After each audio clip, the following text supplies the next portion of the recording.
Les enfants ou les petits-enfants sont tenus d'apporter une aide financière à leurs parents, grands-parents en difficulté. Mais que recouvre exactement l'obligation alimentaire ?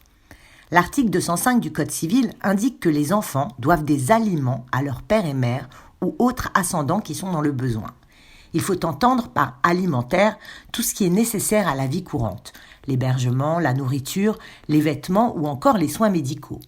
Seuls les descendants en ligne directe, enfants, petits-enfants, doivent aider leurs ascendants, c'est-à-dire leurs parents, grands-parents, arrière-grands-parents.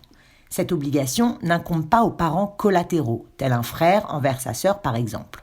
En revanche, la loi précise que les gendres et belles-filles sont tenus à cette même obligation envers leur beau-père et leur belle-mère. Toute personne dans le besoin peut donc réclamer une aide financière à ses descendants. Lorsque l'aide est refusée, le demandeur peut saisir la justice, mais il doit alors prouver qu'il se trouve réellement dans le besoin.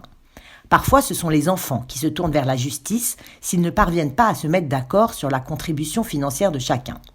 Enfin, il arrive qu'une administration saisisse le juge pour obtenir le remboursement de certains frais à la place de l'ascendant.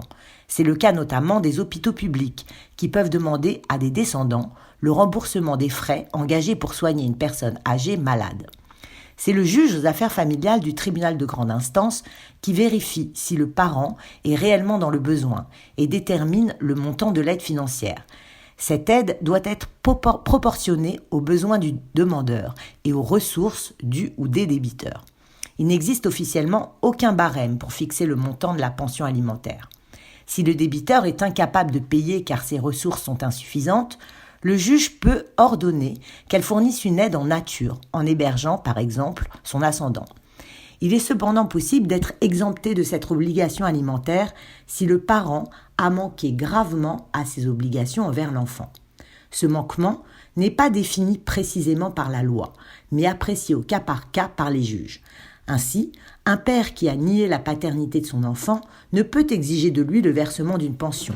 Et il en va de même pour une mère qui a abandonné tant matériellement que moralement son enfant depuis l'enfance, sans jamais demander de ses nouvelles, alors qu'il était élevé par ses grands-parents. L'obligation cesse au décès de l'ascendant ou du débiteur, mais la prise en charge des frais funéraires peut être demandée aux descendants. Si vous versez une pension à un ascendant ou si vous prenez en charge certains frais, comme un séjour en maison de retraite par exemple, vous pouvez déduire ces sommes de votre revenu imposable. Pour toute difficulté, n'hésitez pas à vous tourner vers la médiation familiale pour tenter de régler cela amiablement. Vous pouvez pour cela vous rendre sur le site www.lamediationpourtous.com.